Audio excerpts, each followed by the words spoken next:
Y bueno, estaba yo pensando que, bueno, estaba meditando como en eso que estuvimos viendo acerca de la venida de Cristo.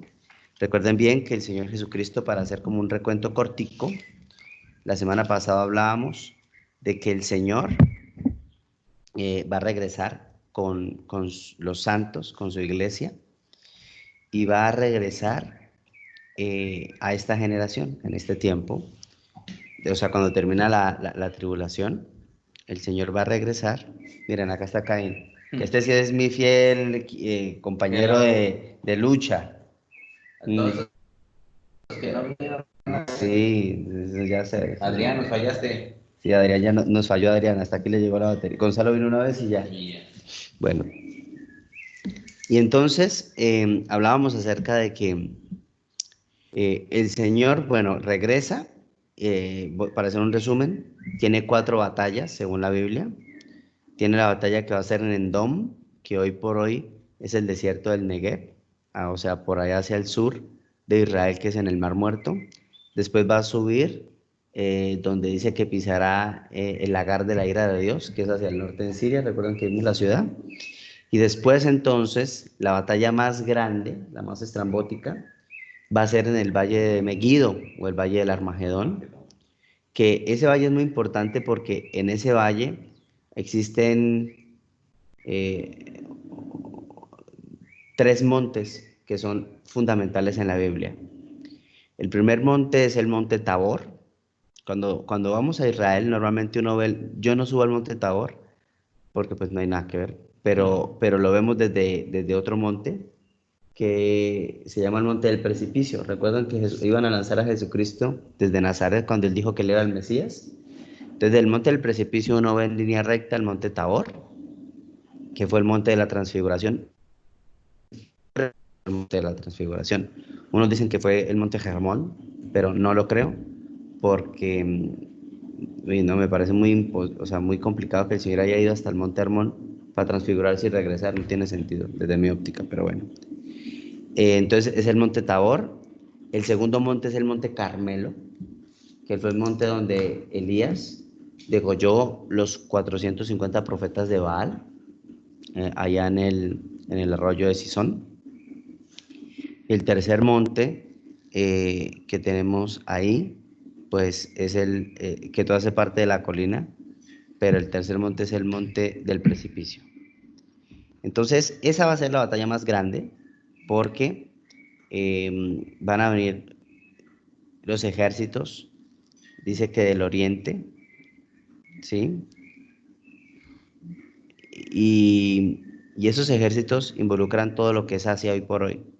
Y bueno, van a venir a pelear con el Señor porque el Señor es el que va a pelear la batalla. Y después de ahí, el último ataque de Satanás va a ser contra Jerusalén. El último ataque de Satanás va a ser contra Jerusalén, resumiéndolo. Todo eso es Apocalipsis 19, con otros pasajes alternos que están en Isaías, y bueno, lo veíamos la semana pasada. Y entonces en Jerusalén, ese ataque que va a ser el último en Jerusalén, ahí es donde entramos a Apocalipsis capítulo 20, ¿sí? Entonces, bueno, vamos a verlo. Apocalipsis capítulo número 20 dice, bueno, toca verlo. Vamos a ir, ustedes que tienen sus Biblias ahí en la mano, acompáñenme al capítulo 20, versículo 1, dice así. Juan escribe esto, esta es una revelación de Jesucristo, la cual Dios le dio para mostrar a sus siervos los acontecimientos que deben... Ay, yo estoy en el capítulo 1, perdóname. Yo sí decía, pero ¿qué es esto? Esto no tiene nada que ver. Dice, luego vi a un ángel que bajaba del cielo con la llave del abismo sin fondo y una pesada cadena en la mano. Sujetó con fuerza al dragón. ¿Quién es el dragón? Satanás, la serpiente antigua, quien es el diablo Satanás, y lo encadenó por 1000 años. Entonces, como pierden la pelea, que es la última, que es en Jerusalén, lo que entendemos es que Jerusalén, Satanás la logra destruir. Eso es lo que entendemos en Apocalipsis 19. pero el Señor llega y ahí ya por fin pues vence, y un ángel, pues yo me imagino que este ángel es uno de los tronos de Dios, es un trono. ¿Te acuerdas cuando vimos los diferentes ángeles, que hay unos que se llaman tronos que casi no se describen en la Biblia, pero existen, que son ángeles parece que muy poderosos? Dice, y el ángel lanzó al abismo sin fondo en el versículo 3, al abismo sin fondo, y lo encerró con llave para que Satanás no pudiera engañar más a las naciones, hasta que se cumplieran los 1000 años. Pasado ese tiempo, debe ser soltado por un poco de tiempo. Bueno, voy a detenerme ahí porque creo que es muy importante saber el hecho de que Dios aquí nos nombra, nos da palabras que uno tiene que ir concatenar con cosas que Jesús dijo. Dice que lo lanzó al abismo sin fondo. ¿Mm? Y si ustedes leen más adelante, dice después que lo metió en el lago de fuego. Sí, en el lago de fuego. Cuando Jesucristo describe el final de los tiempos, en Mateo capítulo 25, ahí yo puse el versículo, en el versículo número 41, que ya es el final de los tiempos, después de su gloriosa venida, en este pasaje, bueno, Jesucristo dice así, y luego el rey se dirigirá a los de la izquierda y dirá, fuera de aquí ustedes malditos, al fuego eterno preparado para el diablo y para sus demonios. Pues tuve hambre, no me alimentaron, tuve sed y no me dieron de beber. Y bueno, esto la parábola de, ¿cierto? De aquel hombre que atiende, que ayuda a la gente. Entonces, ¿qué vemos nosotros? Vemos, ¿me regalan agua, por favor? Vemos que el Señor ya a nosotros nos ha venido dando vistazos acerca de que ese abismo sin fondo, que es un lugar que está preparado para Satanás, eh, Dios lo ha reservado de antemano para él. Ahora uno se pregunta, ¿y por qué esperar tanto tiempo? ¿Sí? Recuerden que la respuesta es muy simple, pero contundente. El Señor ha estado esperando que se complete el número de su iglesia, de los que han de ser salvos. Porque a los que antes amó, a estos también predestinó, ¿sí? Y a los que predestinó, a estos también justificó, dice el apóstol Pablo. Entonces, ahora yo les digo esto. Bueno, pensemos un poco. Si Satanás sabe todo esto, ¿por qué sigue insistiendo en permanecer ahí? Si Satanás sabe que todo esto va a pasar, ¿qué herramientas y qué armas está utilizando para poder ganar terreno, para poder ganar tiempo? ¿Qué es lo que ha estado haciendo? Y Satanás siempre ha utilizado una estrategia, la confusión. Él es el rey de la confusión, él es el rey del engaño, el engañador, así le dice la Biblia, la confusión. Mirando un poco hacia el pasado y hacia la historia, quiero que pensemos o sea, en cómo se pervirtió, por ejemplo, el cristianismo, porque al fin y al cabo, Satanás sabe que así va a terminar. O sea, él sabe, o sea, él va a pelear, pero él sabe que va a terminar así, que él va a terminar amarrado por 1000 años, ¿sí? Ahora, pero él sabe, porque hay una cosa que Satanás odia más que a Dios, a nosotros. Sí, claro, nos odia. Satanás tiene un odio profundo hacia la humanidad, porque Satanás era el sello de la creación de Dios, era la obra maestra de Dios, prácticamente. Pero nosotros le quitamos ese trono. Cuando Dios nos creó, claro. Pero ya desde antes ya lo había por eso fue que ahí fue donde empezó el problema, porque miren la descripción de Satanás en Ezequiel capítulo 28 y en Isaías 14. Porque ahí se nos revelan detalles de cómo era Lucifer. Miren el versículo, en Ezequiel 28, versículo 12. Dice que el sello de la perfección, lleno de sabiduría y acabado de hermosura. Oye, ese dibujo se parece a Derbez con alas, ¿no? Sí. Es cierto, me parece Eugenio Derbez con alas. Bueno, el sello de la perfección, lleno de sabiduría y acabado en hermosura. En el huerto, dice, en el Edén, en el huerto de Dios estuviste. Acá yo quiero aclarar lo siguiente, son puntos. Ustedes pueden leer todo el pasaje de Ezequiel 28, pero yo quiero aclarar puntos importantes y es o sea, la descripción. Este Edén que se describe aquí en el versículo 13, no es el Edén en la tierra, donde vivió Adán y Eva. Úpale. ¿Me desconecté yo? No, Claudia abrió abrió la pantalla. Clau, es que ayúdame porfa con se te ve la cabeza. Apaga tu pantalla, porfa. Eso, gracias. Tu cámara. Y yo porque acabamos. Entonces, en el Edén, ese Edén estaba en el huerto de Dios. O sea, al parecer, Dios o sea, en su gloria, Él tiene su propio Edén. Y cuando hizo en la tierra hizo una réplica, porque al fin y al cabo la tierra y la creación es una réplica del reino de los cielos. ¿Mm? Y entonces él habitaba ahí. De toda piedra preciosa era tu vestidura. Por eso es que, si ustedes se dan cuenta, siempre la gran mayoría de dictadores de todos los tiempos, los narcos, por ejemplo, también, les encanta presumir con oro, por ejemplo, esos que hacían disque inodoros de oro, o sea, ¿para qué uno inodoros de oro? Pero bueno, ¿Cómo? inodoros de oro, sí, Pablo Escobar hacía inodoros de oro. Entonces, bueno, porque son personas que están oprimidas por el diablo, porque el diablo, pues, él se vestía de toda piedra preciosa. Los primeros de tus tamboriles y flautas estuvieron preparados para ti, pues como sabemos, ha utilizado siempre la música. El hombre, él sabe de música y él ha utilizado la música para confundir siempre la humanidad, desde todos los tiempos.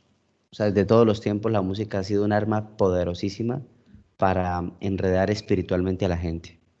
Querubín grande y protector, así lo describe, era grande y era encargado de proteger la presencia de Dios, porque eso es lo que hacen los serafines. Él era acá le dice como querubín, pero él era un serafín. Por eso bien serpiente, yo les he explicado la vez pasada.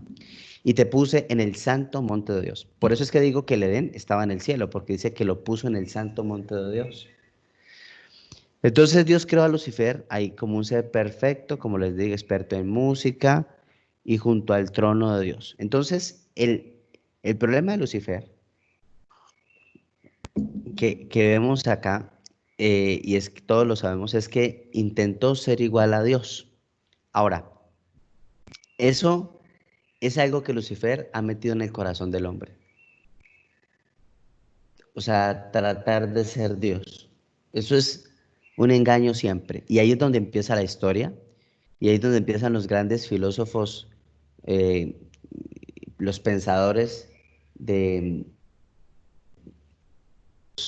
de estos últimos, puedo decir, casi 1000 años, que han venido trayendo una confusión tremenda al corazón del hombre, ¿sí? Porque lo que han intentado es inyectarle al hombre, de diosificar al hombre, de diosificarlo. Es más, antes de que veamos un poco esta historia, quiero que veamos este video que me parece impresionante, sinceramente, porque este video que voy a mostrarles habla un poco de una de las estrategias que está utilizando Satanás y que va a empezar a trabajar y que ya hay proyectos para esto, porque recuerden bien, él va a perder.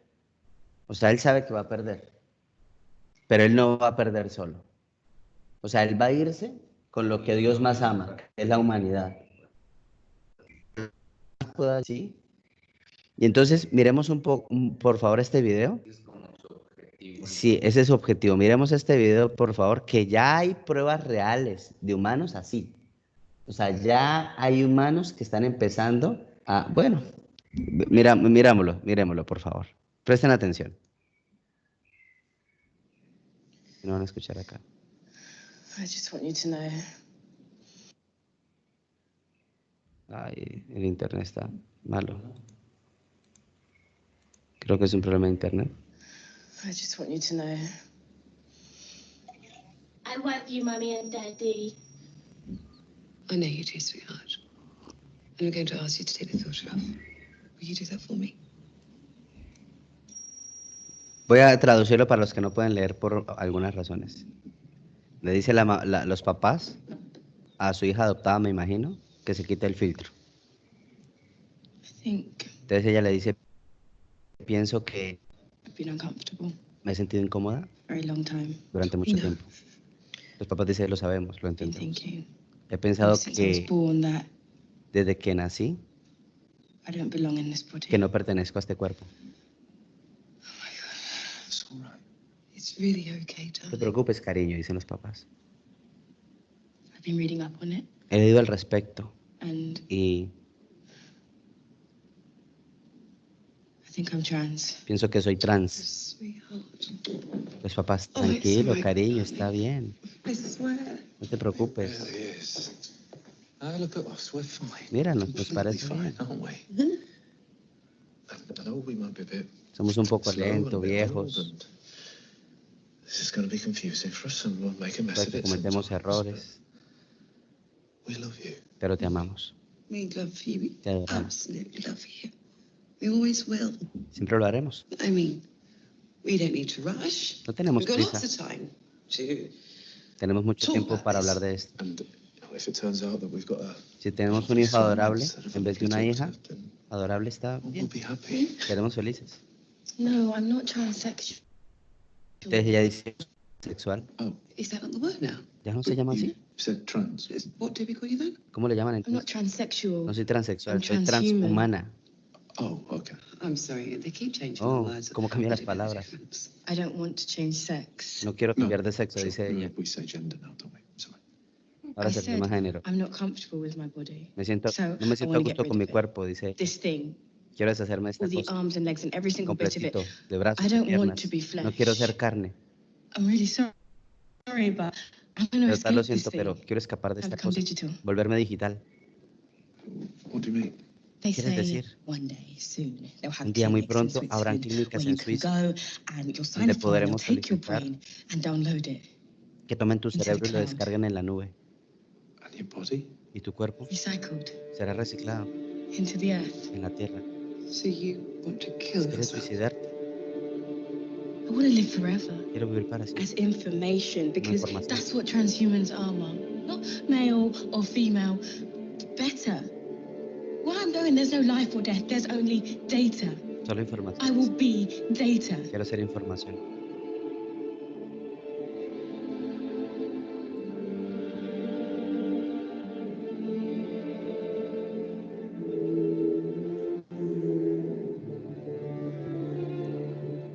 Miren esto. El famoso, bueno, esto es uno, ¿no? Pero el 16 de julio del 2019, o sea, el año pasado, en los MOOCs, espero que lo diga bien, hizo público su definitivo proyecto de Neuralink, el cual fue presentado como progreso tecnológico con objetivos altruistas. Sin embargo, la realidad es que el fin de todo esto es conseguir hackear el cerebro humano. O sea,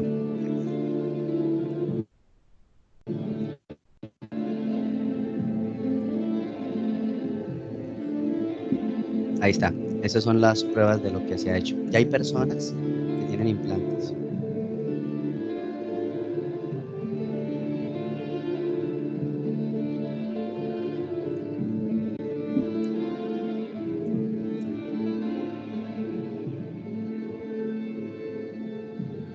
¿Qué es una conexión psicológica para los que no saben? Porque dice que pero antes de lograr crear la conexión, ¿sí? O sea, de hackear el cerebro y subirlo a una nube, primero tiene que crear una conexión psicológica. Por ejemplo, hace algunos años, nosotros decíamos, voy a cerrar acá el video, nosotros decíamos, mi celular se quedó sin batería. Ahora decimos, estoy sin batería. Si ves la conexión psicológica, o sea, que como que somos uno con el aparato, por ejemplo. Eso es una conexión psicológica que se ha venido haciendo progresivamente durante, pues, los últimos 5 años, ¿sí? Que más o menos de esa forma funciona. ¿Mm? Espérate, se fue la luz aquí, dice Angelita. Bueno, entonces, para que ustedes se den cuenta, desde el punto de vista filosófico, desde el punto de vista del pensamiento humano, Satanás va a perder. Ya está escrito. Yo quiero que ustedes sepan, ya, o sea, nosotros estamos en el equipo ganador. La pregunta del millón es, ¿nuestros hijos entienden esto? La pregunta del millón es, ¿nuestra familia, nuestros sobrinos, saben que somos salvos o todos siguen hacia la misma tendencia que Satanás, como con tentáculos, durante muchos años ha venido construyendo hasta este punto de que ya los jóvenes hoy por hoy, algunos empiecen a pensar en ser transhumanos, o sea, en que les hackeen el cerebro y reciclar el cuerpo? Porque eso es esa es la tendencia, hacia allá apunta todo. A mí me sorprende, no sé si todavía está en Google, quiero mirar acá a ver si se puede. Ah, no, ya lo quitaron. Pero, pero hace poco entré, hace como cuántos días, mi amor, como 3 días, entramos a Google y en la página de inicio decía Google ahora hace parte o estamos asociados con las comunidades LGTB. Yo no soy transfóbico ni trans, ni nada de eso, pero me sorprendió cuando entré a la página, o sea, dabas el link en el buscador, ahí mismo abajito, y decía, si tienes 13 años en adelante, te ayudamos a conectarte con una comunidad. ¿Cierto, flaca? Te apoyamos a que, sí, sí, a las comunidades a las que te sientas a gusto.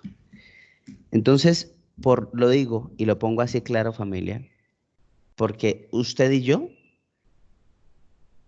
no podemos seguir siendo cristianos pasivos por el amor a Dios. O sea, nosotros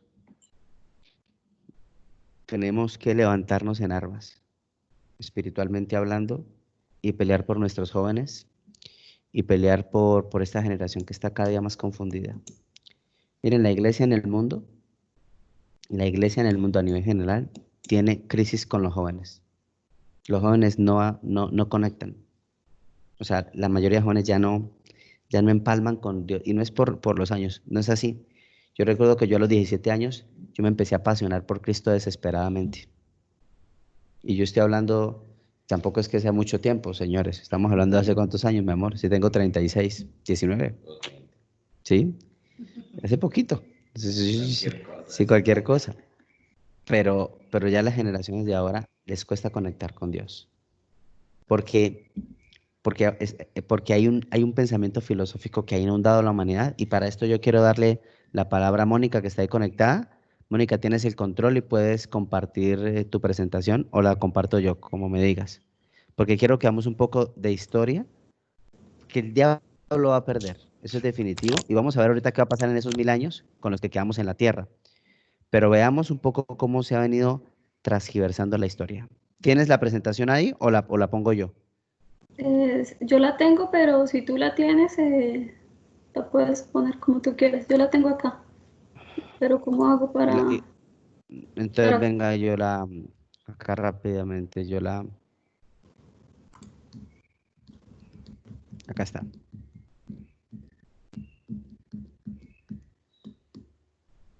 A ver si la puedo poner no, pero esto no funciona así.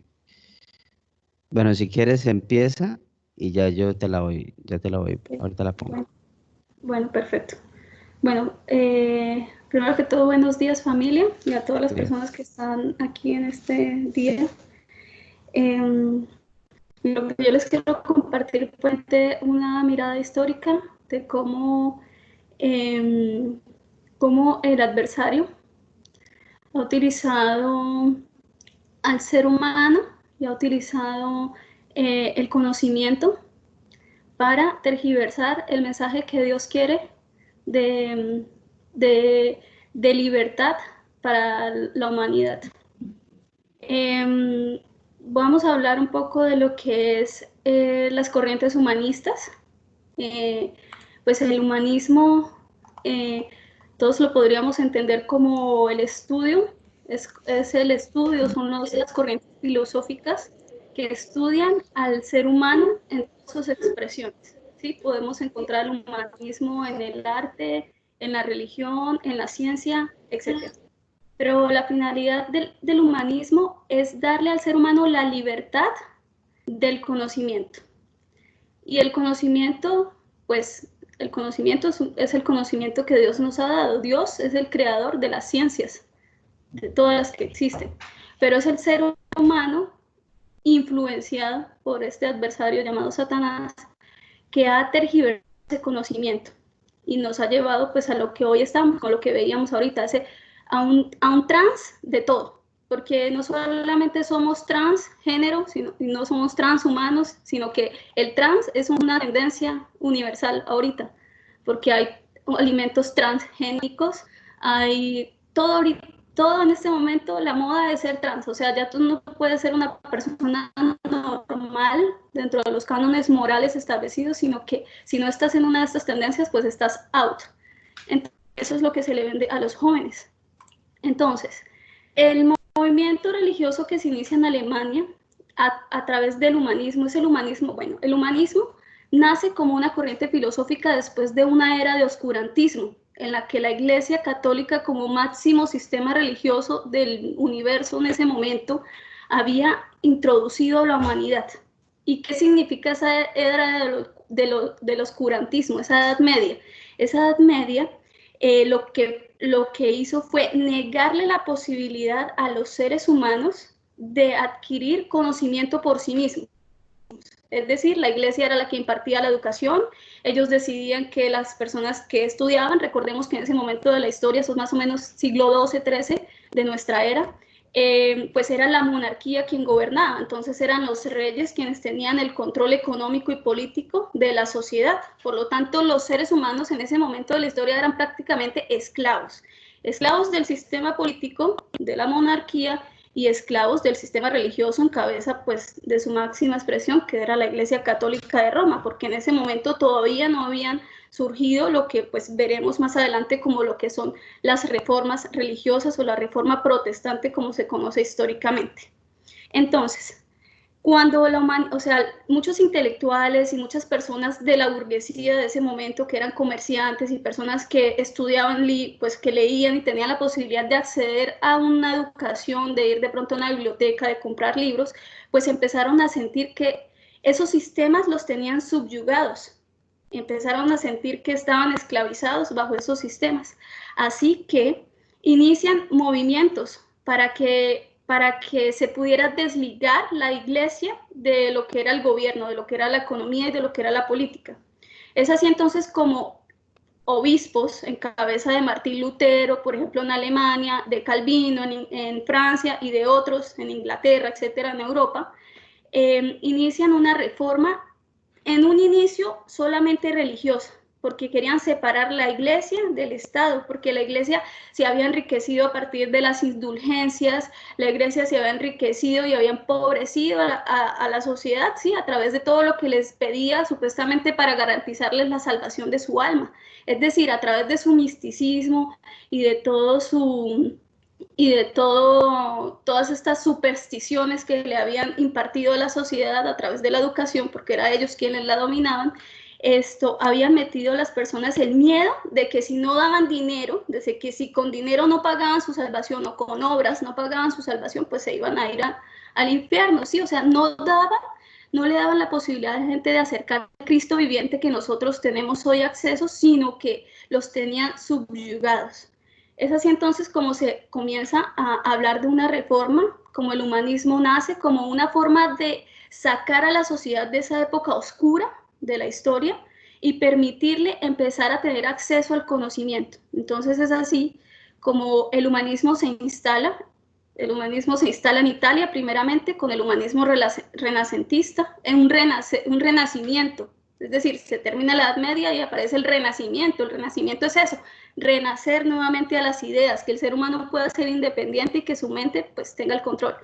La humanidad venía dirigida por algo que se llamaba la teocracia o la teología. Me hago entender, era Dios quien era el centro del universo y los seres humanos éramos sus siervos, éramos sus ayudantes, éramos los que administrábamos los recursos que Él nos había dado, pero Dios era el centro de todo, según lo que en ese momento se daba.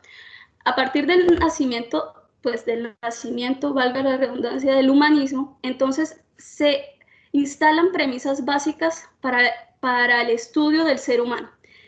La primera es el antropocentrismo. Entonces, el humanismo crea un sistema de creencias centrado en el principio de que las necesidades y la inteligencia humana pueden satisfacerse sin tener que aceptar la existencia de Dios o de una religión o de un sistema religioso que se lo imponga a las personas. Entonces es así como se empieza a hablar de antropocentrismo. Ya Dios no es el centro del universo, sino es el hombre, porque el hombre tiene capacidades intelectuales potencialmente ilimitadas, es decir, a través de la razón, que es otro de los conceptos que introduce el humanismo, el hombre puede definir y limitar o ilimitar sus conductas morales, es decir, es el hombre quien va a decidir según sus propios criterios qué es lo que está bien y qué es lo que está mal, ya no basados en creencias religiosas, porque lo que querían precisamente era separar eso. ¿Por qué? Pues porque los intelectuales habían visto que ese sistema los había oprimido y no es malo, o sea, desde el punto de vista histórico el humanismo no es malo porque le permite al ser humano, le da esa capacidad de conocer, por ejemplo, la Biblia, antes del siglo XV la Biblia no era asequible a las personas del común, la Biblia solamente la tenían los obispos, los padres de la Iglesia católica, y eran solamente ellos quienes tenían autorización de leerla, de estudiarla, pero las personas no tenían acceso a la Biblia. Era un libro totalmente oculto, no lo dejaban leer del pueblo en general. Entonces, cuando el humanismo sale, por ejemplo, este es uno de los avances y de las premisas que el humanismo nos da la capacidad de al menos conocer la Biblia, de que las generaciones de esa época pudieran nuevamente sentarse y tomar este libro, la palabra de Dios, y leerlo. Entonces es así como hace ese aporte importante, porque es ahí cuando se empiezan a hacer todas las traducciones en todos los idiomas que hoy existen. Todas las traducciones se hacen desde ese momento y son algunos de los literatos franceses que inician con esta corriente de traducir la Biblia para expandir el conocimiento, porque el humanismo es lo que busca, expandir el conocimiento, porque dice que cuando el ser humano es educado y tiene el conocimiento de la mayor parte de ciencias, es decir, que un solo hombre sepa de economía, de filosofía, de política, de sociología, de psicología, todo eso le va a permitir a él tomar las mejores decisiones para su vida, porque recordemos que los cánones morales lo va a decidir el individuo. Entonces se basa ahora en la premisa del antropocentrismo, es el ser humano quien es el centro del universo. Cómo el ser humano dirige sus emociones y dirige su vida a través del racionalismo. Y este racionalismo lo que le permite al ser humano es una especie de libertad. Esa libertad la digo entre comillas porque bien sabemos que los seres humanos, así seamos seres racionales porque Dios nos dio el raciocinio y nos dio el libre albedrío, nosotros como seres humanos, si no tenemos, un canon moral o un límite dentro de nuestros comportamientos, siempre vamos a desviarnos, porque los seres humanos tenemos sembrado desde el pecado original las pasiones como el egoísmo, el orgullo, la envidia, y queremos siempre satisfacer nuestras necesidades, es decir, somos egocéntricos, ¿cierto? Queremos siempre todo para mí y nada para el otro. Entonces, esa es, digamos, la premisa que comparte el humanismo. Entonces, a través de la búsqueda ilimitada del conocimiento, el hombre logra dominar todas las disciplinas existentes y dominar la naturaleza. Y es ahí donde se desprenden todas las, digamos, las ciencias que hoy conocemos.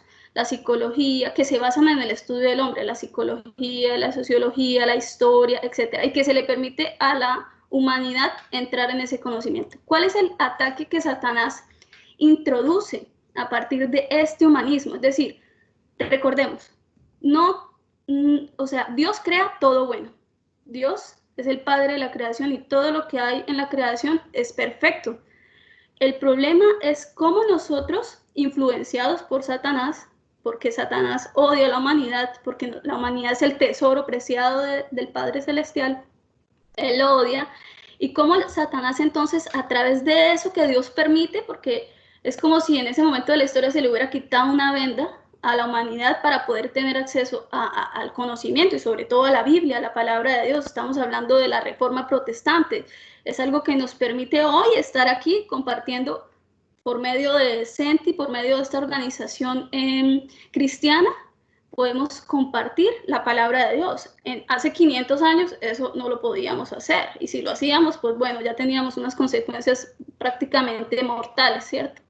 Entonces, ¿cuál es el ataque de Satanás? Entonces, al ver Satanás que la humanidad estaba entrando de nuevo en contacto con la verdad de Jesucristo y su palabra, eso fue lo que a él como que, o sea, lo llenó más de odio, porque se dio cuenta de que nos había tenido oculta la Biblia por 500 años, en la Edad Media, y la humanidad pues estaba completamente guiada por lo que sus líderes religiosos les indicaban, pero al ver que la palabra de Jesucristo se estaba nuevamente regando a toda lengua, nación, a todos los idiomas, entonces el adversario ataca, introduciendo la duda y la incredulidad a través del ateísmo y del humanismo.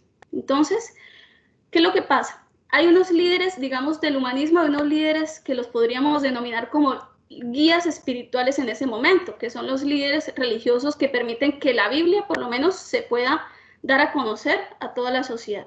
Pero del otro lado, hay unos intelectuales que se han resentido tanto con ese pasado oscuro de la iglesia que no aceptan ningún concepto religioso dentro del nuevo estudio de las ciencias. Es decir, por ejemplo, hablemos de Voltaire, de Rousseau, que son los padres de la Revolución Francesa. Ellos eran ateos. Ellos decían y definían que Dios estaba muerto, porque para ellos salir de esa época oscura significaba dejar morir a Dios, porque ellos veían a Dios a través de la religión que los había esclavizado y que había cometido muchas barbaries a través de su historia, como ya lo hemos visto. Entonces ellos veían que eso no le aportaba nada bueno a la humanidad. Es decir, es el engaño que les introdujo Satanás a través del conocimiento, de que como el hombre ya era el centro del universo, ya era el centro del conocimiento, ya no necesitaba de Dios. Ya no necesitaba a Dios para poder conocer las matemáticas, para poder conocer la química, para conocer la física, ya no lo necesitaba. Ya él, por medio de su razón, podía adquirir todo lo que quisiera. Y es lo que vemos ahorita, el desenlace que esto ha traído, pues ha sido grave para la iglesia de Jesucristo y para la verdad, ¿cierto? Porque cada vez hay tantas cosas, tantas corrientes nuevas que si no estamos realmente pegados a la palabra de Dios, nos podemos confundir. Es a partir entonces de este momento de la historia donde nacen nuevas formas de pensamiento y se establecen en la humanidad para quedarse y cimentarse en el conocimiento y en la enseñanza. Algunas de ellas son, y creo que algunos la hemos escuchado, las teorías de la evolución. Nacen a partir de ahí, del humanismo renacentista, del humanismo religioso, del humanismo secular. Nacen las primeras teorías sobre la evolución del hombre, ya no basadas en los criterios religiosos, sino... Hay que aclarar algo, que los fundamentos o uno de los padres del humanismo es una corriente que se llama la corriente de los jesuitas. O sea, los jesuitas básicamente son los padres del humanismo y del humanismo ateo además. O sea, eso es bien interesante dentro del marco de la historia, ¿cierto? Sí, lo que pasa es que la iglesia, o sea, digamos que la iglesia católica como jerarquía mundial ha tenido muchas contradicciones, ¿sí? O sea, porque los jesuitas es el cuerpo, supuestamente son los soldados de Jesucristo dentro de la iglesia, ellos son los soldados de Jesucristo, pero ellos son los que están más por fuera de los cánones religiosos, porque si nos vamos a la historia, son finalmente los jesuitas, son los cruzados. Los jesuitas son los cruzados, es decir, son los que matan a todos los que no estén de acuerdo con las posturas de su iglesia, pero los jesuitas son simplemente es como el brazo derecho de la iglesia, pero el brazo malo, por decirlo así, o sea, el brazo negativo, porque es el brazo que busca el poder, la riqueza, que busca engañar a los convertidos, que busca, bueno, y eso sí, pues sí, hay que aclararlo, que básicamente toda la educación mundial hasta ese momento era dada y era impartida por los jesuitas, tanto en Europa como en América, porque todas las escuelas de México, Colombia, si nosotros vamos a la historia, las primeras escuelas, no sé, en Colombia, por ejemplo, el Colegio de San Bartolomé en Bogotá, era dirigido por jesuitas, eran las comunidades. El ITESO acá en Guadalajara, por ejemplo. Entonces, sí, eso es totalmente cierto. Ellos empiezan a motivar estas ideas para generar un cisma, porque finalmente recordemos que esto pues tiene unos fines económicos también, ¿no? Dentro de la misma iglesia. Hay unos monarcas que no están de acuerdo con compartir su poder, como los monarcas de Alemania, de Inglaterra, compartir su poder con la iglesia, y pues necesitan que la iglesia se vaya, o sea, necesitan sacarla. Entonces, bueno, hay varios factores que sí, que la misma iglesia introduce, porque finalmente si vemos el humanismo, pues es finalmente Martín Lutero. Martín Lutero pues era un adepto a la iglesia católica, si me hago entender, o sea, dentro de ella misma se generan muchas contradicciones, pues que va a dar salida a estos procesos históricos. Finalmente, y pues para que puedas continuar con la presentación, lo que quiero decir es que todos los ismos conducen a una sola cosa. Todos los ismos, y con los ismos me refiero al socialismo, comunismo, nihilismo, nazismo, iluminismo, todo lo que termine en ismo, ¿sí? Esos ismos conducen solamente a una cosa. Esos ismos conducen a la negación de Dios, como lo afirman muchos de los grandes pensadores, asegurar que Dios está muerto y que el ser humano está por encima de todo lo creado y que tiene el poder por medio de su voluntad y de su raciocinio de definir lo que está bien y lo que está mal. Es decir, el ser humano como creador de los valores morales, en donde un ser humano educado, es decir, con buena educación, bueno, buena educación me refiero al conocimiento de muchas áreas, sea capaz de discernir por sí mismo, sin necesidad de que ningún sistema religioso ni ningún Dios lo guíe. Eso es lo que, pues en conclusión, queremos dejar, y esa es como la idea de cómo Satanás atacó a la humanidad a través de algo que se suponía que era para la era de las luces, se llama así, la era de las luces, es decir, salir de una época oscura a una época donde podemos obtener conocimiento de muchas cosas, pero el enfoque que se le da al humanismo pues es un enfoque finalmente negativo, porque lo que hace es separar a Dios completamente del hombre, no por voluntad de Dios, sino por voluntad del hombre, porque recordemos que somos libres de decidir, y desde ahí es donde se empiezan todas estas nuevas tendencias de libertad. Entonces tienes libertad de culto, tienes libertad de género, tienes libertad de elegir lo que te quieres poner, cómo te quieres vestir, ya no tienes que limitar tu mente a nada, todo te es permitido, y es ahí pues a donde estamos hoy, ¿cierto? En este libertinaje en el que está la humanidad. Y eso es lo que les quería compartir. Muy bien. Muchas gracias, Moni. Entonces, bueno, como vemos, hay una enajenación a nivel mundial, porque pues Satanás sabe que va a perder la batalla.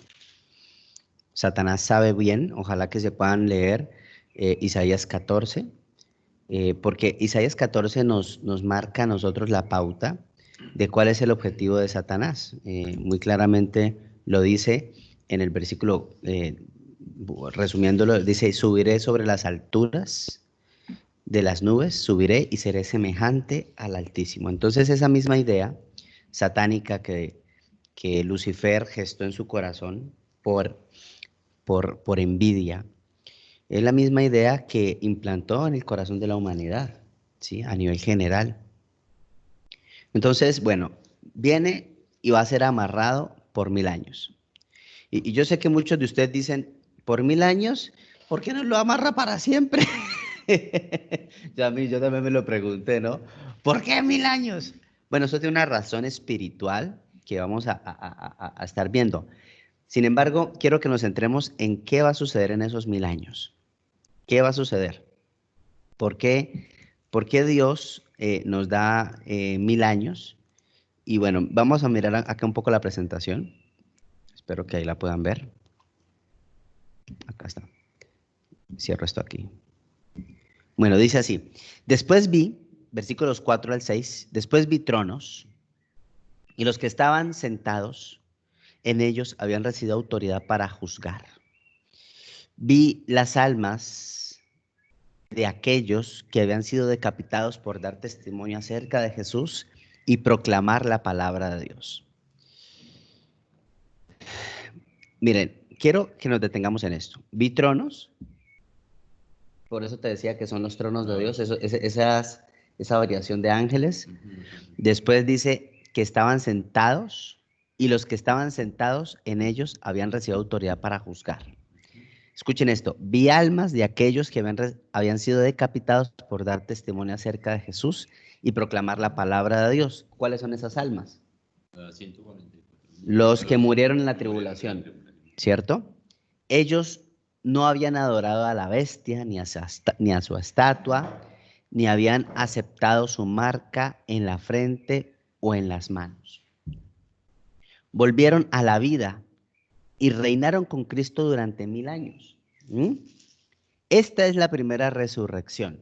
Me detengo ahí, porque esa palabrita, esta es la primera resurrección, dice mucho, habla mucho acerca del concepto de la resurrección en la Biblia.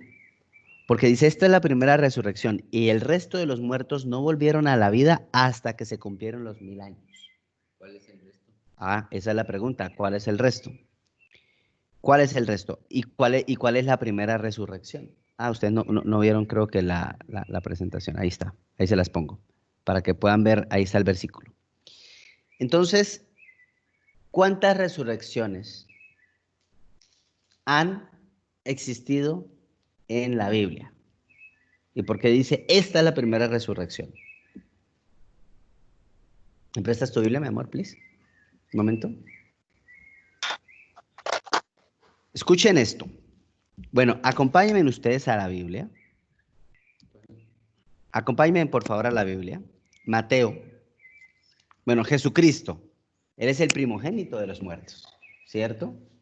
En realidad, Él es el primero que volvió a la vida después de la muerte. El primero que volvió y no volvió a morir. ¿Sí? Él es el primero que volvió. Sí, porque los otros murieron, claro. Ellos volvieron, eso se llama resucitación. Entonces hay una gran diferencia entre la resurrección y la resucitación. Espérenme un momento que hay alguien que tiene el micrófono abierto y no me deja. No importa quién, acá lo silencio. Entonces, hay que entender que una cosa es la resurrección y otra cosa es la resucitación.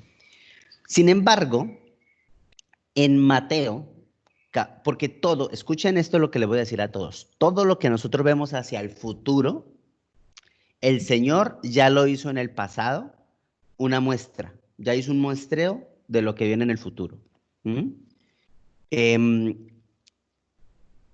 Para ponerles un ejemplo, cuando dice que, por ejemplo, esta semana veíamos en el devocional que Jehú, ¿recuerdan? El que mata a Jezabel y a toda esa gente.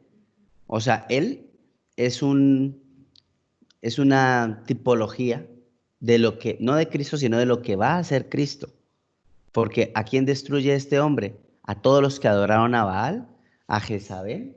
¿Y se acuerdan de esa muerte tan terrible que describe la Biblia en el libro de Reyes? La segunda de Reyes. En segunda de Reyes, capítulo 5, ¿no? Entonces, todo lo que vemos hacia el futuro, ya el Señor hizo una muestra hacia el pasado de cómo sería. Y cuando Jesucristo resucita de entre los muertos, en Mateo capítulo 27, los que tienen su Biblia la pueden abrir. Este es uno de los pasajes más, o sea, desde mi óptica, más interesantes acerca de la resurrección de Cristo y lo que sucede juntamente con Él. Porque mire lo que dice en Mateo 27, 50. Voy a leer desde el 50. Pero Jesús, después de clamar nuevamente a gran voz, entregó el Espíritu, o sea, murió. En ese momento el velo del templo se rasgó en dos, de arriba a abajo, tembló la tierra tembló, las rocas se partieron. 52. Miren esto. Los sepulcros se abrieron y muchos cuerpos de santos que habían muerto volvieron a vivir. Después de la resurrección de Cristo, aclara Mateo, ellos salieron de sus sepulcros y se fueron a la santa ciudad donde se aparecieron a muchos. No, la Biblia no dice quiénes, pero dice que muchos de los santos que habían muerto resucitaron con Cristo después de la resurrección de Cristo, porque Él es el primogénito de los muertos. O sea, no resucitaron cuando Cristo murió, resucitaron cuando Cristo resucitó. ¿Y a dónde caminaron? En la santa ciudad de Jerusalén. ¿Por qué no se fueron para Cancún? ¿Por qué en la santa ciudad? Eso tiene una razón espiritual. Y es que el Señor va a establecer su reino milenar desde Jerusalén. Desde ahí lo va a establecer. Y entonces dice que los vieron. La Biblia no enseña, yo quiero aclarar esto, la Biblia no enseña si estos hombres murieron después o no murieron. ¿Ok? Pero lo que yo sí entiendo es lo que dice las Escrituras más adelante en el libro de los Hebreos, en el capítulo número 11. Acompáñenme, abran sus Biblias ahí. Si usted no tiene Biblia en mano, se va a perder. Usted necesita tener Biblia en mano para que no se pierda. Hebreos capítulo 11. Cuando habla de los gigantes de la fe, en Hebreos capítulo número 11, a ver, para que no perderme. Acá está. Cuando habla de los gigantes de la fe, en la última parte, cuando habla de todo lo que sufrieron, dice así. Voy a leer desde el versículo número 36 hasta el 40. Dice así. Otros sufrieron burlas acerca de todos los hombres, los santos de Dios. Otros sufrieron burlas, azotes, hasta cadenas y cárceles. Fueron apedreados, aserrados, puestos a prueba, muertos a filo de espada. Anduvieron de un lado para otro, otros cubiertos de pieles de oveja, de cabras, pobres, angustiados y maltratados. Estos hombres, estos santos, de los que el mundo no era digno, anduvieron errantes por los desiertos, por los montes, por las cuevas, por las cavernas de la tierra. Aunque por medio de la fe todos ellos fueron reconocidos y aprobados, no recibieron lo prometido. ¿Qué era lo prometido? A ver.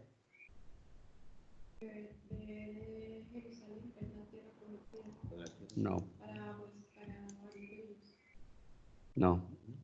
Jesucristo es la promesa de Génesis 3:15. Él es el prometido, la promesa de Dios para la humanidad, porque en Él hay salvación. O sea, cuando estamos hablando de estos hombres, un Gedeón no vio lo prometido, un David no vio lo prometido. Nosotros, la iglesia, o sea, la iglesia vimos la promesa, hecha carne. Entonces dice que no recibieron lo prometido. Todo esto sucedió para que ellos no fueran perfeccionados aparte de nosotros, porque es que eran gigantes. Pues Dios había preparado algo mejor para nosotros. Entonces lo prometido va en dos vías. Lo primero, el Señor, y segundo, la consecuencia de conocer al Señor, que es la salvación. Y la salvación es resurrección.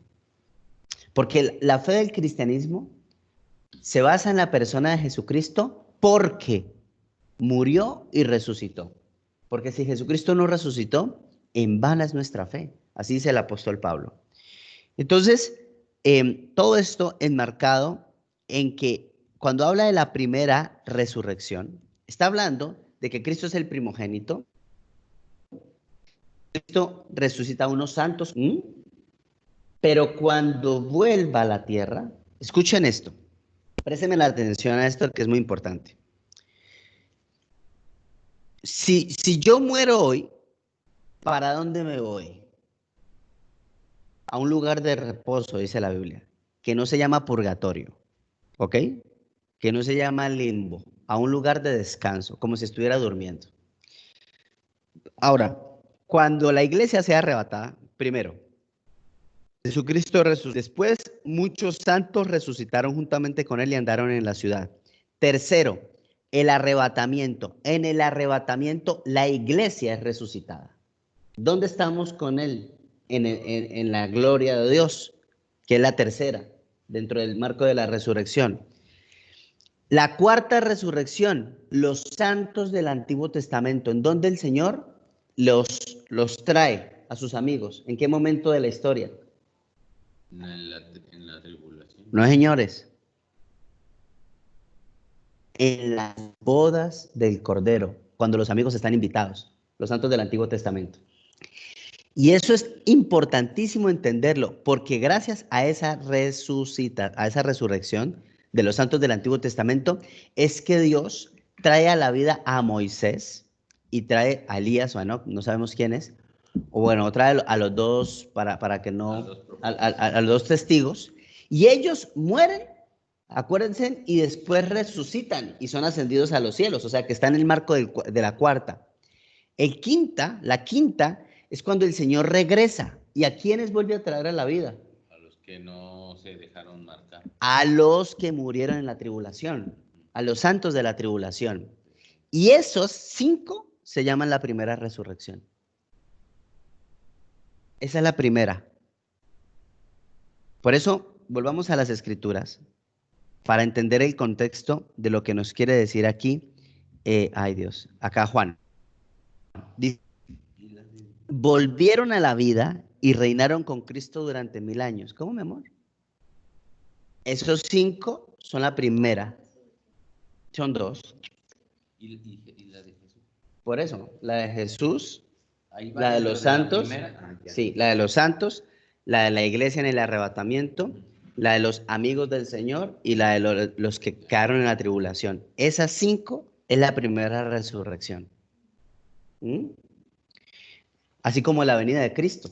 La venida de Cristo son en 2 etapas. En la bendita esperanza, que es el arrebatamiento, y la gloriosa venida cuando venga ya como rey, a reinar en la tierra. Apocalipsis 19 y 20, lo que estamos leyendo ahorita. ¿Sí? Híjole, alguien... Con Madeline. Ah, hola. Te escucho, madre. Ricardito, ¿podría repetir brevemente?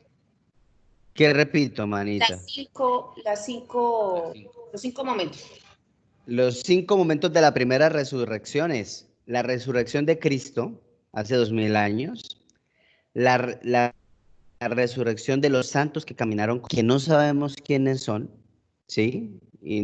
Pero resucitaron con él y caminaron por la santa ciudad. Mateo 27, 55, si no me equivoco. La tercera resurrección, la de la iglesia en el arrebatamiento. La cuarta, la de los santos del Antiguo Testamento, para que estén en las bodas del Cordero, incluyendo a los 2 testigos en la tierra que van a resucitar. Y la de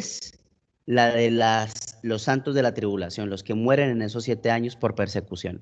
Son las 5 etapas de la primera resurrección. Y por eso es que la Biblia aquí enseña lo siguiente. Dice así, volvamos acá al punto, y es que volvieron a la vida y reinaron con Cristo durante 1000 años. Esta es la primera resurrección. El resto de los muertos no volvieron a la vida hasta que se cumplieron 1000 años. Y mira lo que dice el apóstol Juan. Benditos. Y son aquellos que forman parte de la primera resurrección. Porque la segunda muerte no tiene poder sobre ellos. Sino que serán sacerdotes de Dios y de Cristo y reinarán con él durante 1000 años. Ahí dice, el resto de los muertos no volvieron hasta que se cumplieron. ¿Y a qué muertos se refiere? Es que eso es lo que vamos a ver más adelante, porque acuérdate, porque acá no han vuelto a la vida. ¿Y entonces por qué no han vuelto a la vida los que murieron sin Cristo en el Antiguo Testamento? O sea, ¿dónde está esa gente que no recibió a Cristo en este momento? O sea, pero que no recibió, pero que surgieron o nacieron Acuérdense, del antiguo. miremos la historia así, está antes de Cristo y después de Cristo. Ok, ya resucitaron todos los del Antiguo Sí. y del Nuevo Testamento, ya, en la primera resurrección, ya. Ahora, ¿dónde está el resto de la humanidad? Que son los que nunca aceptaron a Cristo, nunca aceptaron a Dios. Eso, a esos es que se refieren. Ellos son los de la segunda resurrección. Aunque hayan sido marcados por la bestia. Claro, porque es que ahí es donde viene, no hay oportunidad. Ahí es donde viene el juicio del trono de Dios. Donde, acuérdense que en el juicio de Cristo, Cristo es el juez. ¿Sí? Y nosotros, es un juicio no es un juicio no de castigo, sino es un juicio de reconocimiento. ¿Sí? Que es el juicio de Cristo, Él es el juez. Pero en la segunda resurrección, que es donde ya vuelven todos aquellos, o sea, después de los 1000 años. Después de los 1000 años, es el Padre, el juez que va a aplicar, valga la redundancia, justicia a toda la creación. Pero nosotros, los de la primera resurrección, ya no, porque tú no puedes juzgar un delito 2 veces, legalmente hablando. ¿Sí? Entonces, a eso se refiere. O sea, cuando liberen a la bestia, también se van a él también ahí va a ser juzgado también. Todos van a entrar ahí, pero eso lo vamos a ver más adelante. Pero me gusta mucho acá cuando dice... Ricardo, tengo una pregunta. Sí, dale. Tú dices que nosotros, si en este momento morimos, nosotros vamos a un lugar. De descanso. ¿Por qué el Señor le dijo antes de morir, le dijo al ladrón, hoy mismo tú estarás conmigo en el paraíso? Eso es una excelente pregunta. Escucha esto, Ingrid. Ese es el coco de los testigos de Jehová, para que la apuntes. De verdad es el coco. Los testigos de Jehová dicen lo siguiente. ¿Por qué si Jesús es Dios mismo, le dijo al hombre, de cierto te digo que hoy estarás conmigo en el paraíso, y Jesús se fue al infierno, no se fue al paraíso? Ellos tienen una confusión doctrinal, porque Ingrid, el Señor no le dijo al Edén, le dijo al paraíso. Si uno busca el paraíso, en ese momento era el mismo lugar que la Biblia denomina el seno de Abraham, porque era un lugar de descanso para los santos. Cuando el Señor muere, el Señor desciende con el ladrón y lo deja en el seno de Abraham. Ese era el paraíso.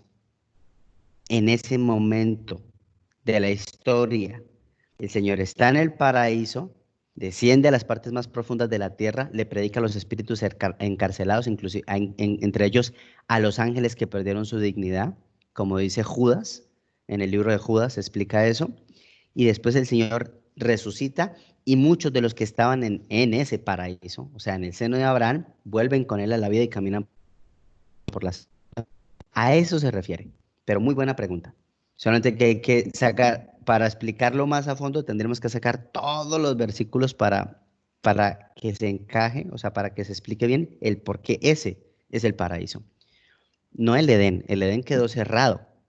El Edén quedó cerrado. Ricardo, que en este momento ya no existe el seno de Abraham. No existe. Okay. Ya está desocupado. Okay. ¿Sí? Gracias, Ricardo. Ya está desocupado. Entonces, volviendo acá al marco de la presentación, vamos a ver esto, que son lo que yo decía, las fases de la resurrección. Yo lo resumí en 3, pero les expliqué que son 5 etapas, que eso ya lo vimos. Bueno, vamos a pasar aquí. Entonces, ¿por qué todo esto y por qué el Señor llegara a Jerusalén? O sea, ¿qué tiene esta ciudad de piedras? Porque son puras piedras. ¿Qué tiene? Porque hay 3 pactos que Dios va a cumplir sí o sí. El primer pacto es el pacto de Abraham, o el pacto abrámico, donde en Génesis, capítulo número 12, si ustedes pueden leer ahí sus Biblias, versículos del 1 en adelante, dice así: el Señor le ha dicho a Abraham, esto es un pacto, deja tu patria, tus parientes, tu familia, de tu padre, vete a la tierra que yo te mostraré, haré de ti una nación grande, te bendeciré, te haré famoso, serás bendición para otras naciones. Y bendeciré a los que te bendigan y maldeciré a los que te maldigan. Y en tu simiente serán benditas todas las familias de la tierra. A través de un hijo. Entonces, el pacto abrahámico promete una cosa, que a través de una persona nacida de la familia de Abraham, uno, que es Jesucristo, por supuesto, a través de él iba a traer bendición a toda la humanidad. Pero también el pacto promete que el que no bendiga a ese uno, o sea, a Cristo, será maldito. O sea, traerá maldición. Que eso es lo que estamos viendo acerca de lo que sucede en Génesis capítulo 19. Lo segundo es que Dios después le hace un pacto con Israel. O sea, ya con Abraham como persona. Ahora después hace un pacto con el pueblo de Israel. Deuteronomio capítulo número 30, versículo número, pues es largo, pero básicamente, porque pues es básicamente todo el capítulo, pero yo voy a restaurar esta nación en esta tierra. Por eso Jesucristo reinar desde ahí y restaurarse todo Israel. Porque, por ejemplo, cuando veamos acerca del cielo nuevo y la tierra nueva es interesante. Que, por cierto, y hago acá, voy a ver si me puedo adelantar en la presentación. Y bueno, el único es que a través de un descendiente de David, se va a reinar la humanidad entera. ¿Ven? Entonces, yo quiero explicar esto que es muy importante. Hay que leer Isaías 65, vamos a leer la última parte de Isaías 65, porque uno se pregunta, bueno, pero ¿cómo el Señor llega a la tierra y la tierra ya no hay peces en el mar? ¿Se acuerdan? El sol está oscuro, se quemaron todos los bosques. O sea, ¿qué va a venir a reinar en este caos? ¿Qué va a gobernar con tanta destrucción? Entonces uno se hace una pregunta y es, ¿dónde el Señor, en qué punto de la historia, Él va a hacer los cielos nuevos y la tierra nueva? ¿Después del milenio o antes del milenio? Y yo estando después, o sea, ahí, en el momento, pues. Cuando ya Él pise Jerusalén, cuando ya Él aplique justicia, en ese momento, aunque Apocalipsis 20 no lo diga, sino que lo explica un poco más adelante, pero es en ese punto de la historia donde Dios hace una nueva creación. Sí, porque no tiene sentido, o sea, uno dice, ¿y qué va a llegar si ya todo está prácticamente destruido? Todo está, pues, muy mal. El Señor va a hacer cielos nuevos y tierra nueva, y eso lo explica perfectamente Isaías capítulo número 65.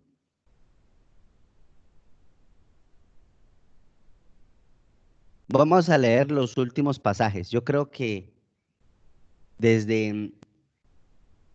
bueno, vamos a leerlo desde el 19, rápidamente. Dice así, dice el Señor, me gozaré por Jerusalén y me deleitaré en mi pueblo, dice el Señor. El sonido de los llantos y los lamentos jamás se oirán en ella, porque estamos hablando del reino milenal. ¿Ven? Los bebés ya no morirán a los pocos días de haber nacido. O sea, se acaba todo este tema del aborto, se acaba todo este tema de sacrificios de niños. Dice acá, los bebés ya no morirán, ni los adultos morirán antes de haber tenido una vida plena. Nunca más se considerará anciano a alguien que tenga 100 años. O sea que, ¿qué quiere decir esto? Que volveremos como al inicio de esos hombres que vivían tantos años como Matusalén. Solamente los malditos morirán tan jóvenes. Y uno se pregunta, ¿cómo es posible que Cristo reinando en la tierra haya gente que, porque dice acá que, ¿quiénes morirán jóvenes? Los malditos, o sea, los que deciden, pues no se me da la gana. Puede ser muy Dios, pero no quiero. Porque así hay gente. O sea, dentro de esos 1000 años todavía va a haber Claro, claro. Ay, mi hijo. sigue siendo la misma la naturaleza del corazón. Sí, claro. Uno dice, pues, sí, uno dice, no, y todo lo que hizo el Señor. Yo siempre cuando leo estos versículos digo, Pero aparte, y van a ver, o sea, va a haber, o sea, volvieron a la vida esas personas. no. Y aún así, No, los que los de nacieron, durante la los de la tribulación, Ah, todos esos niños esos sí van a que quedan en la tribulación. Los otros, ya, los de la primera resurrección, ya no van a morir por... No, y ellos ya fueron limpiados, acuérdense, ellos ya fueron limpiados en el cielo. Ya la libraron. Y los otros la libraron porque su fe fue probada en fuego y fueron asesinados, los de la tribulación. No, bueno, eso sí. ¿Sí? Bueno, sigamos acá. Versículo número 21. En esos días la gente habitará en las casas que construya y comerá del fruto de sus propios viñedos. Me gusta mucho porque se acaba como el concepto de la ciudad, sino que volvemos como al concepto de cada uno tiene sus propios, como una granja. A diferencia del pasado, los invasores no les quitarán sus casas, ni les confiscarán sus viñedos, pues mi pueblo vivirá tan larga vida como los árboles, y mis escogidos tendrán tiempo para disfrutar de lo adquirido con su arduo trabajo. No trabajarán en vano. Sus hijos no estarán condenados a la desgracia, porque son un pueblo bendecido por el Señor, y sus hijos también serán bendecidos. Les responderé antes que me llamen. Cuando aún esté hablando de lo que necesiten, me adelantaré y responderé a sus oraciones. El lobo y el cordero comerán juntos. El león comerá heno, como el buey, pero las serpientes comerán polvo. En esos días nadie será herido ni destruido en mi monte santo. Yo, el Señor, he hablado. Qué rico, ¿no? Qué maravilla, ¿no? Poder disfrutar de ese tiempo, de esos 1000 años con el Señor. Porque al fin y al cabo ese va a ser su propósito. Entonces, a lo que voy con esto es, ¿qué va a suceder ahí? ¿Qué va a suceder en esos tiempos? Y para esto sí yo les voy a pedir el favor que vamos a interactuar todos, porque tengo varios pasajes para que me ayuden a leerlo. A ver, ayúdame por favor, voy a irme acá rápidamente. Marina, ayúdame por favor con un versículo, con Mateo 24:31. Esto es muy importante, esto es clave para que entendamos lo que estamos haciendo. A ver, Gonzalo, ayuda con Zacarías 12, versículos del 10 al 14. Ingrid, por favor, ayúdame con Miqueas 5, del versículo del 2 al 4. Carlita, por favor, ayúdame con Isaías 32, del 17 al 18. Escriban y apunten los que les estoy dando los versículos, por favor. A ver, en Horacio o Leti, a cualquiera de los dos. Isaías 61, versículos 7 y 10. No del 7 al 10, sino 7 y versículo 10 de Isaías 61. Madeline, Isaías 40, versículo del 1 al 2. ¿Sí? A ver, Iván, ayúdame tú, por favor, con Amós, capítulo número 9, versículos del 13 al 15.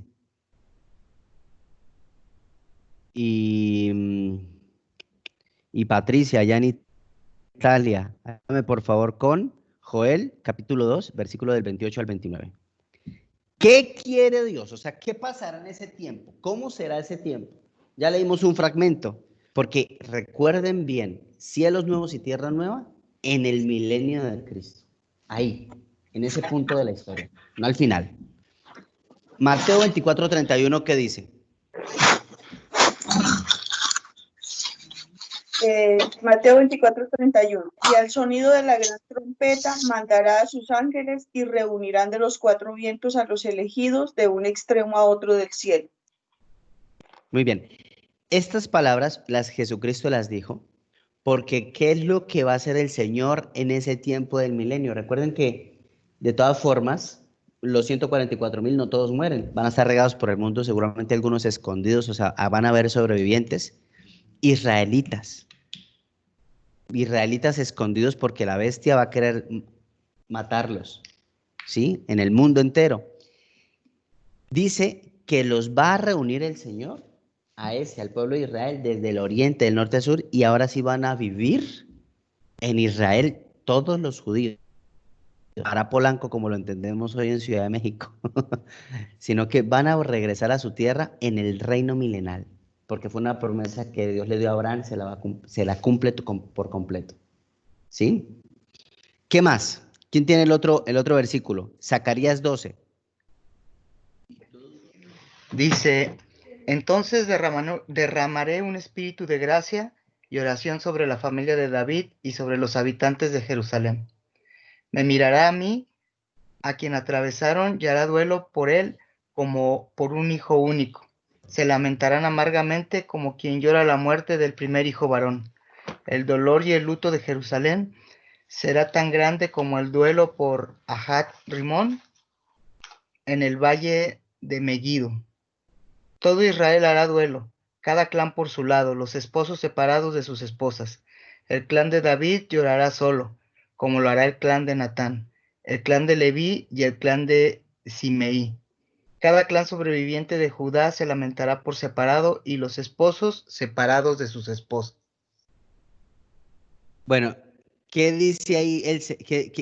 ¿Cuál es el resumen de ese versículo? Que el Señor va a convertir en ese momento, pues ya todos, obviamente por la tribulación, todos los judíos van a creer en Cristo. Hay preguntas que la gente me hace y acá quiero aclararlas porque la gente me dirá, bueno, ¿y cómo vamos? O sea, ¿cómo vamos a caber en Jerusalén? Para que ustedes vean un poco, les voy a mostrar un poquito las dimensiones de la Nueva Jerusalén. Miren el gráfico. Eso lo vamos a ver en la próxima clase, pero solamente quiero que observen ese gráfico. En la Nueva Jerusalén empieza en Guadalajara, para los que ven, ahí en Guadalajara. No, sino que estoy haciendo, lo que se hace con eso es como un cuadro en dimensiones reales, porque además va a ser como un cubo. Por eso nos cuesta mucho entender cómo es que Dios va a hacer los cielos nuevos y la tierra nueva, porque la Biblia habla de que la Nueva Jerusalén será como un cubo. O sea, es otra dimensión, yo pienso, sí, pienso que será como en otra dimensión, porque habla que es un cubo, o sea, no es redonda, esas son las descripciones gráficas de la Nueva Jerusalén. Y más o menos, si fuera un cubo puesto sobre la tierra, así sería el tamaño en dimensiones reales. Podemos caber en la Nueva Jerusalén, creo yo, en un cubo. Sin problema. Bueno, Dios entonces restaura la familia de Jacob. ¿Qué más? Miqueas capítulo 2, versículos del 2 al 4. ¿Quién lo tiene?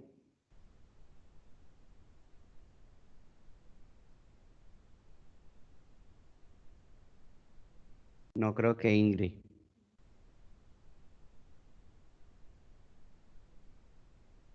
No escuchamos. ¿Miqueas qué? Miqueas capítulo número 5, del 2 al 4. Ok. Dice, en cuanto a ti, Belén Éfrata, pequeña entre los clanes de Judá, de ti saldrá un gobernante de Israel que desciende de una antigua familia. Ahora el Señor deja a los suyos, pero solo hasta que dé a luz la mujer que está esperando un hijo. Entonces se reunirán con sus compatriotas los israelitas que están en el destierro. El rey se levantará para pastorear a su pueblo con el poder y la majestad del Señor su Dios, y ellos podrán vivir en paz, porque el Señor será engrandecido hasta el último rincón de la tierra. Ahí se cumple la profecía por completo. Y será un tiempo de paz para toda la creación, o sea, toda la creación será un tiempo de paz. Eso lo confirma el profeta Isaías en Isaías 32, versículos 17 y 18. Carla.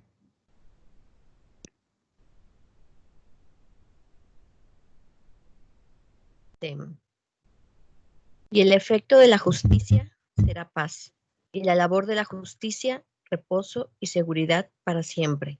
Y mi pueblo habitará en morada de paz, en habitaciones seguras y en recreos de reposo. Y cuando caiga granizo, caerá en los montes, y la ciudad será del todo abatida. Dichosos vosotros los que sembráis junto a todas las aguas, y dejáis libres al buey y al asno. Muy bien. Yo quisiera que ya llegáramos a ese tiempo, donde ya no hay hambre, donde ya no se inundan las calles. Bueno, Isaías 61, versículos 7 y 8. Otra característica de ese tiempo. Creo que lo tiene Horacio Leti, si no me equivoco.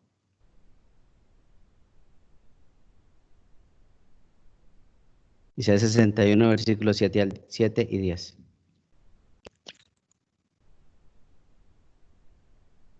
No los escuchamos. Sí, abro mi micrófono. Ok. Dice lo siguiente. Dice, en lugar de vuestra doble confusión y de vuestra deshonra, os alabarán en sus heredades, por lo cual en sus tierras poseerán doble honra y tendrán perpetuo gozo. Porque yo, Jehová, soy amante del derecho, aborrecedor del latrocinio para holocausto, por tanto afirmaré en verdad su obra, y haré con ellos pacto perpetuo, y la descendencia de ellos será conocida entre las naciones, y sus renuevos en medio de los pueblos. Todos los que vieren reconocerán que son linaje bendito de Jehová. En gran manera me gozaré en Jehová. Mi alma se alegrará en mi Dios, porque me vistió con vestiduras de salvación, me rodeó de manto de justicia. Como a novio me atavió y como a novia adornada con joyas. Hasta ahí. Hasta ahí. Menos mal que nos dé el Salmo 119, Horacio. ¿Sí? algo cortito, ¿eh? Bueno, habla acerca de que será un tiempo de gozo. Será un tiempo de gozo, será un tiempo... Ahora, uno se pregunta también, ¿qué más va a suceder?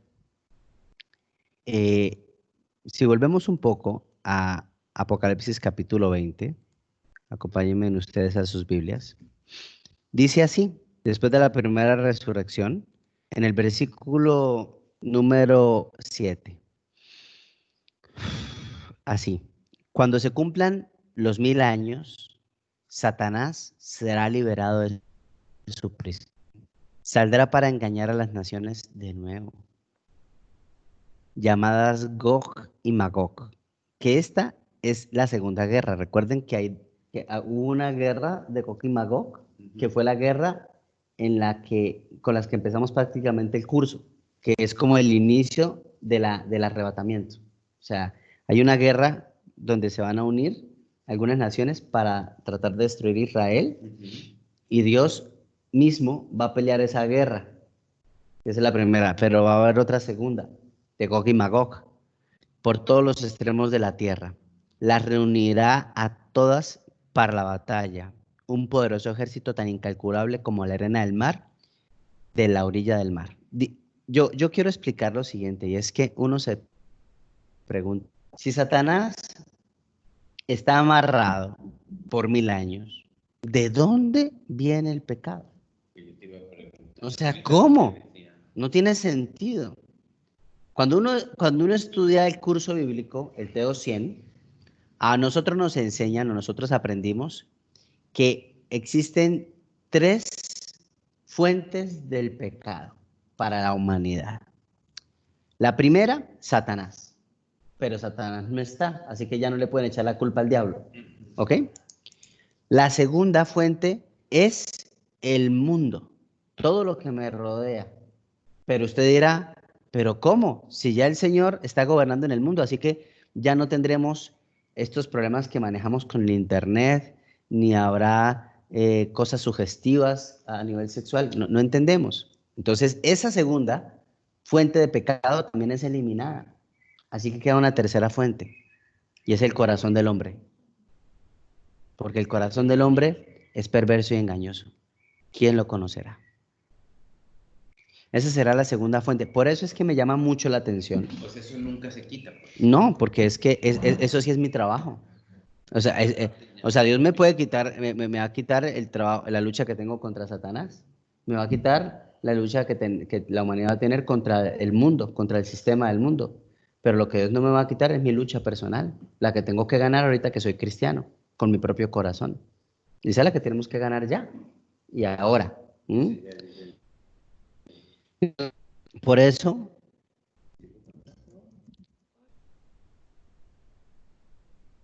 un momento. Sí, ya voy. Acompáñenme por favor a Zacarías capítulo número 14, porque este pasaje de Zacarías 14 a nosotros nos habla del reino milenal. O sea, Cristo está en la tierra. Cristo está gobernando en la tierra y me produce mucha curiosidad. Porque a ver, acá lo voy a compartir mi pantalla para que ustedes puedan verlo acá. No sé si alcanzan a leerlo porque la letra es chiquita, pero dice así. Esto habla del reino milenal. Versículo 16 de Zacarías 14. A fin de cuentas, los enemigos de Jerusalén que sobrevivan a la plaga, está hablando de lo que pasó en la tribulación, subirán a Jerusalén cada año para adorar al rey. Usted dirá, ¿cuáles enemigos de Jerusalén? Sí, esa descendencia que queda de los que fueron marcados. Algunos tendrán que ser quizá 14 años, yo no, sí, es más o menos debe ser así. Dice, bueno, subirán a Jerusalén a adorar al rey, el Señor de los ejércitos celestiales. Pregunta. Si alguien fue marcado y tuvo hijos, no por fuerza van a estar marcados. No necesariamente van a estar marcados, ¿sí? Y además recuerda que el reino de los cielos son como los niños. Imagínate por un momento, según la Biblia, un niño es antes de los 13 años. Eso es un niño. Después de los 13 años es un adulto. En la Biblia no existe teens, ni existe junior, ni existe todas esas derivaciones que nosotros tenemos. Entonces un niño es hasta los 13 años. Digamos que una persona se queda, ¿sí? Pero, por poner el ejemplo, pero uno de esos niños ya tiene 13 años, o sea, ya es consciente del concepto de pecado y se queda con su familia. ¿Mm? Pasan 7 años. ¿Cuántos años tendrá ese niño? 20. A esto se refiere la Biblia. Acá en este pasa. A fin de cuentas, los enemigos de Jerusalén que sobrevivan a la plaga subirán a Jerusalén cada año para adorar al rey, el Señor de los ejércitos celestiales, para celebrar el festival de las enramadas. Toda nación que se niegue a ir a Jerusalén, a la nueva Jerusalén, para adorar al rey, el Señor de los ejércitos celestiales no recibirá lluvia. Si el pueblo de Egipto se niega a asistir al festival, el Señor lo castigará con la misma plaga que envió sobre las otras naciones que se negaron a ir. ¿Ven lo que pasa? Sobre todo en el versículo 17. ¿Por qué les digo esto? Creo que esto es muy importante en lo que estamos aprendiendo, y es que esta vista hacia el futuro también es una vista hacia el presente. Y yo les invito a que hagan a ustedes sus cuentas mentales ahí. Nómbrenme o piensen en que se volvieron enemigos de Jerusalén, de Israel. O sea, que odiaron Israel. Voy a ponerles una para que no nos vayamos al Medio Oriente ni en esos lugares. Pongamos una que somos países vecinos o somos muy cercanos. Cuba, Venezuela. ¿Cómo son esos países hoy por hoy? Mucha miseria, no llueve. Cuando no llueve no estoy hablando de un asunto espiritual. O sea, no hay bendición, hay escasez, ruina, miseria, los índices de violencia son tremendos, prostitución, o sea, hay muchas cosas. O sea que sí hay bendición, y familia, en que nosotros, aún en estos tiempos, aunque Jesucristo en un aspecto físico no reina en Jerusalén, sí hay bendición en ir a adorar al Señor en Jerusalén para nuestras naciones.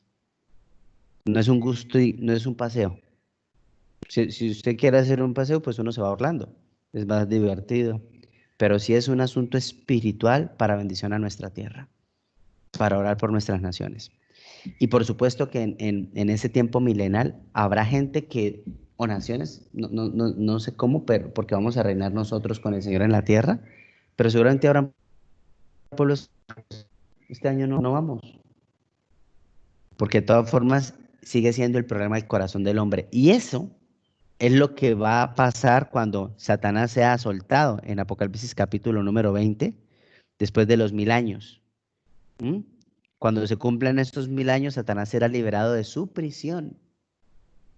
Y uno se pregunta, ¿y dónde está el falso profeta?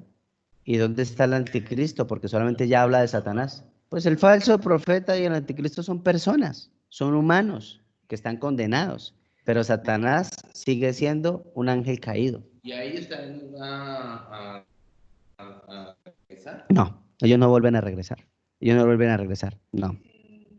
Cuando los El que se libera a Satanás. Nada más. Pues claro, porque es que Satanás al fin y al cabo es el... Muertos, marcados. Ahí más adelante dice, yo los vi cuando subían por, acá está hablando ya de demonios y todo esto, subían por toda la anchura de la tierra y rodeaban al pueblo de Dios y la ciudad amada, otra vez. Pero cayó fuego del cielo sobre el ejército que atacaba y lo consumió. O sea, esa guerra es una guerra sin guerra. ¿Me entienden? Ya no es todo el trauma que vivimos antes o que hemos vivido hasta este tiempo, sino que es una guerra, son patadas de ahogado, dicen en mi tierra. Son patadas de ahogado. Pero el Señor lo va a permitir, porque por Dios santo, sí, vamos a seguir teniendo un problema con el corazón. Y bueno, eso es lo que va a suceder. Versículo 10, después el diablo y los que había engañado fueron lanzados al lago de fuego que arde con azufre, a donde ya estaban la bestia. ¿Sí ves? Ya estaban ahí. O sea, ellos no salieron. El falso profeta. Y allí serán atormentados día y noche por siempre, jamás. No son destruidos. Después de los 1000 años. Claro. Esto ya estamos hablando después de los 1000 años. Vamos a dejarlo ahí para que la próxima semana estudiemos del versículo 11 en adelante, porque es importante centrarse un poco en el trono blanco de Dios, que es un complejo y pues ya es bien complejo, pero es bien interesante saber cuál es nuestra función en ese trono blanco de Dios. Porque así como le explico, como el Señor tuvo los 144,000, los 24 ancianos en el cielo, el Señor Jesucristo, ahora nosotros haremos parte, digamos que en el trono blanco de Dios, haremos parte ya no de los que van a ser enjuiciados, porque fuimos perdonados por la sangre del Señor, sino que seremos como los juicios orales. Ustedes saben bien que está el juez y están los testigos. No somos jueces, seremos como, el Señor es el juez, nosotros seremos como los testigos y como no, el Señor es el juez, seremos testigos. Ahora, vamos a estudiarlo por eso la próxima semana para entender cuál es nuestro papel en este tiempo. Y ahí dice, y el que no tenga niño también va a ser lanzado al... Bueno, familia,